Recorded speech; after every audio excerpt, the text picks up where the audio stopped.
Hey everyone, welcome to story B. आज हम बात करेंगे एक टॉक्सिक मैरिज के बारे में जिसमें Kim Kardashian was stuck and how her first husband pushed her into changing her outer appearance. वो सामने से उसे फोर्स करता कॉस्मेटिक प्रोसीजर्स के लिए। तो 1998 के साल में ना जब किम कार्दाशियन 19 ईयर्स की थी तब शी मेट डेमन थॉमस जो उससे 10 साल बड़ा था। He was 29 years old. दोनों ने कुछ साल डेट किया, फिर 2000 के साल में दे गॉट मैरिड। ये किम कार्दाशियन का फर्स्ट मैरिज था and she was too naive to understand कि एक अब्यूजिव रिलेशनशिप कैसा होता है। उसके जो स्टेप डैड थे ना, he was not at all happy with this marriage, but Kim ने डिसीजन ले लिया था। डेमन काफी पॉजिटिव था किम को लेके। उसने धीरे धीरे किम को मैनिपुलेट करना शुरू किया। वो उसके साथ सब जगह जाता एंड डेमन जब भी किम के फैमिली को मिलता तब वहाँ झगड़ा होता ही होता। डेमन जो था ना वो एक म्यूजिक प्रोड्यूसर था एंड किम उस टाइम पहले के एक स्टोर में as a sales girl job करती थी। पर डेमन को ये नहीं पसंद था कि उसकी वाइफ काम करे। ही वॉज लाइक कि दूसरे लड़के तुम्हारे साथ फ्लर्ट करेंगे तो काम ही छोड़ दो and Kim Kardashian agreed also. वो मोस्टली घर पे ही रहती एंड अगर उसे घर से बाहर जाना रहता तो पहले डेमन को कॉल करके उससे परमिशन लेना पड़ता। बिना हस्बैंड के परमिशन के अगर वो घर से बाहर गई तो वापस आने के बाद डेमन उससे लड़ता।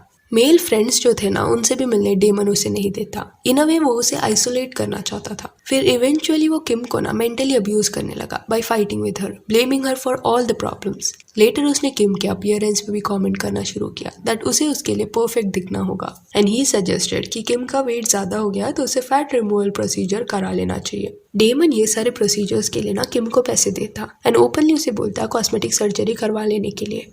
एंड किम कार्दाशियन ने क्योंकि बहुत यंग एज में शादी कर ली थी तो जब ऐसे कमेंट्स डेमन उसके अपीयरेंस पे करता तो वो इनसिक्योर हो जाती बिकॉज वो मेच्योरनेस उसमें नहीं था कि ऐसी चीज़ें गलत है। एंड देन वो भी सोचती कि मे बी उसमें कुछ फ्लॉज है जो उसे फिक्स करा लेना चाहिए। तो उसने जो है ना back to back cosmetic procedures कराना शुरू कर दिया। तो यहाँ से किम कार्दाशियन का जर्नी शुरू हुआ जहाँ पे वो अपने फीचर्स को एनहांस करने के लिए कुछ ना कुछ करती रहती। कभी अपने लिप्स को बड़ा करती, नाक को पतला करती या अपने बॉडी के शेप को चेंज करने का ट्राई करती। देन इसके बाद शुरू हुआ डेमन का physical abuse. No doubt Kim was a beautiful young woman and Damon mostly ये स्ट्रेस में रहता कि कोई और उसकी वाइफ के साथ फ्लर्ट ना करे या उसकी जो वाइफ है उस पर चीट ना कर दे। यही डर की वजह से वो बार बार किम से झगड़ा करता एंड झगड़े के दौरान वो इतने गुस्से में आ जाता दैट उसने किम पे कई बार हाथ भी उठाया है, उसके फेस पे पंच किया है। देन यही झगड़े की वजह से किम कार्दाशियन के बॉडी पे कई ब्रूसेस भी होते थे। Still he claim that he loved Kim Kardashian. फिर किम की जो बहनें थी ना उन्हें भी डेरोगेटरी वर्ड्स यूज करके एड्रेस करता। किम के डैड को ना किम एंड उसके बहनों के नॉट सो अप्रोप्रिएट फोटोज दिखाता एंड कंप्लेन करता कि कैसे फोटोशूट्स ये लोग कर रहे हैं।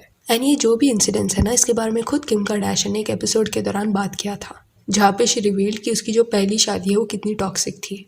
एंड लेटर 2004 में इसी वजह से किम डिसाइडेड टू डिवोर्स डेमन। और ये जो पूरा कहानी था ना वो किम का वर्जन है। बट एक इंटरव्यू में जब डेमन को पूछा गया कि वो ये सारे एलिगेशंस के बारे में क्या कहना चाहते हैं तब ही straight away denied abusing Kim Kardashian and he said कि किम ने उसको नहीं पर उसने किम को डिवोर्स दिया है because Kim cheated on him and कई लड़कों के साथ उसका अफेयर था जिस वजह से डेमन ने डिसाइड किया उसको छोड़ने का। एंड कॉस्मेटिक प्रोसीजर के एलिगेशन पे रिएक्ट करते हुए डेमन सेड कि ही नेवर पुश्ड और forced her, instead he said that he was deceived into paying for cosmetic procedures. उसे ये सारे प्रोसीजर्स के लिए सामने से पे करना ही नहीं था, स्टिल उसकी वाइफ की वजह से उसे पे करना पड़ा। तो दोनों के वर्जन्स काफी अलग है एंड दोनों ने एक दूसरे को इस सिचुएशन में ब्लेम किया है।